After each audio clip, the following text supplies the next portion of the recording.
Empathy, it's the word every leadership book celebrates. But what if I told you it also the reason many leaders quietly burn out? I have seen it and I have lived it. The constant emotional weight of caring for everyone, holding every story, every struggle. You become the anchor for everyone else. But inside, you start to sink. Because here's the truth. Empathy without boundaries isn't compassion. It's collapse. And that's what I want to talk about today. How caring too much for too long can quietly drain your clarity, your confidence, and your authority. This isn't about being less kind.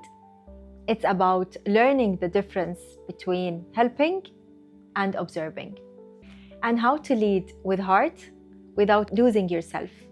There was a time when I believed the best leaders were the most understanding ones, the ones who listened endlessly, stayed late, and took on everyone's pain. So that's what I did.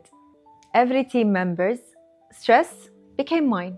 Every emotion I carried, until one day, a senior colleague pulled me aside and said something I'll never forget. You care so much, Rawan, but not everything is yours to fix.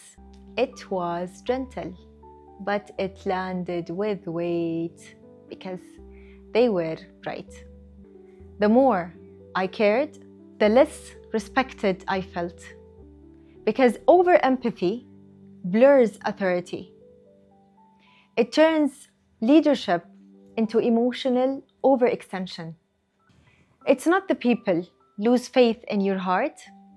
They just stopped believing you can hold the line. That's when I realized something important. Empathy without boundaries isn't service. It's self-eraser.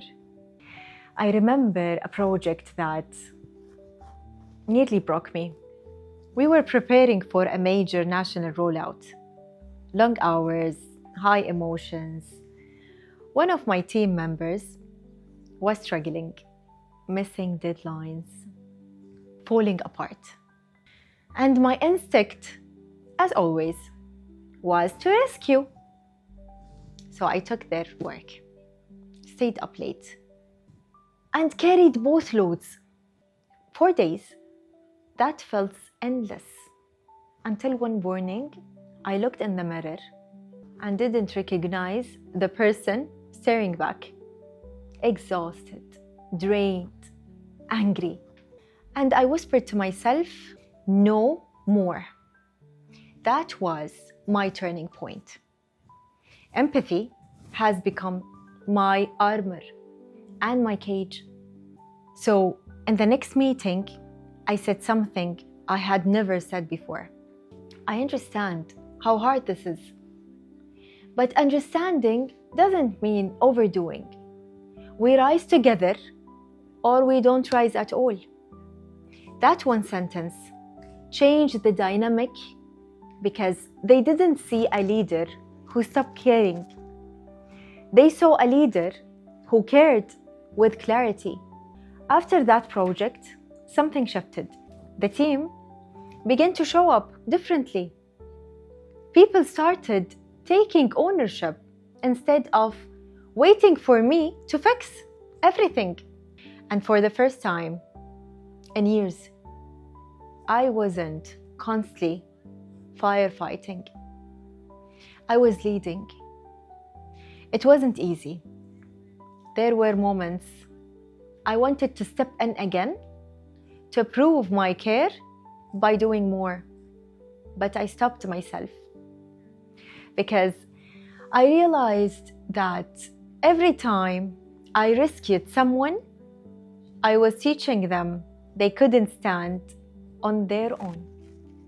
Empathy had made me a saver when what they needed was a mirror.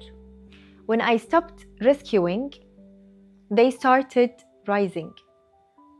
That's when I finally understood what psychologists call compassionate detachment, the ability to care deeply without losing emotional panels. True compassion isn't about carrying everyone else's pain. It's about holding space for others to grow inside their own.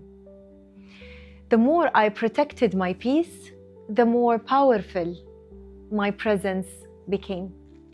Science explains this perfectly. According to the Journal of Occupational Health Psychology, 62% of leaders experience burnout rooted in emotional overextension. It's called empathic distress.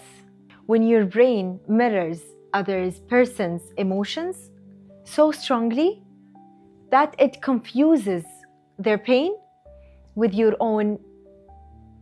Neuroscientists at the Max Planck Institute found that when leaders lack emotional boundaries, their brains activate stress regions like the amygdala instead of empathy circuits like prefrontal cortex. The result is emotional depletion, poor decision making, and blurred leadership presence. That's why leaders who train for self-regulation through mindfulness, breathing, or structured reflection recover faster and lead with more composure. Empathy isn't supposed to drain you. It's supposed to guide you. The goal is not less empathy. It's clearer empathy. Empathy that feels with but doesn't fall in. When I began coaching leaders, I saw the same story repeat itself.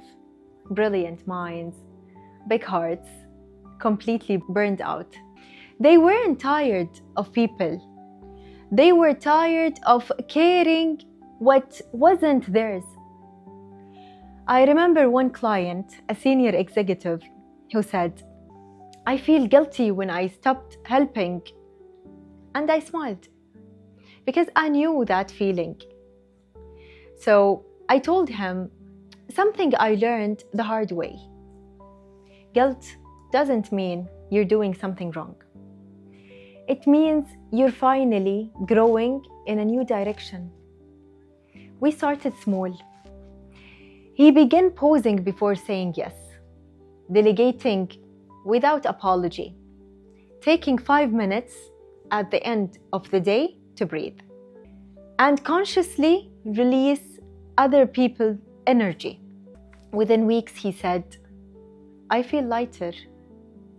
And strangely, my team is performing better." That's what emotional maturity and leadership looks like. Empathy becomes clarity. Presence replaces pressure. Understanding replaces absorption.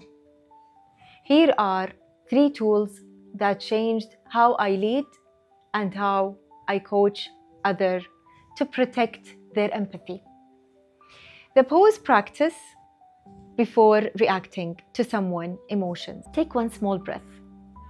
Count to 4 as you inhale, 6 as you exhale.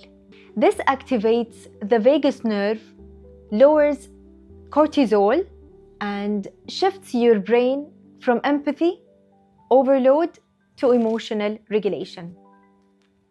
The ownership check. When you feel responsible for fixing everything, ask yourself, is this mine to hold or mine to guide? This question separates emotion responsibilities from leadership accountability, the reflection ritual. At the end of your day, write down 3 things. What emotions were mine? what belonged to others and what I choose to release. This retrains your brain to reset boundaries daily. Simple but powerful.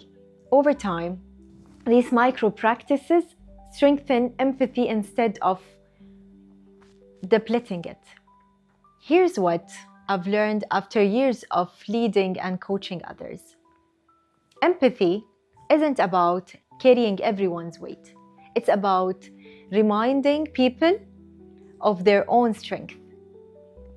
Caring too much can cost you clarity, and a leader without clarity cannot guide anyone, not even themselves. So, if you take one thing from this video, let it be this. Empathy without boundaries, it's exhaustion. Empathy with awareness is wisdom. Take a breath. Notice what you're carrying that was never yours and let it go.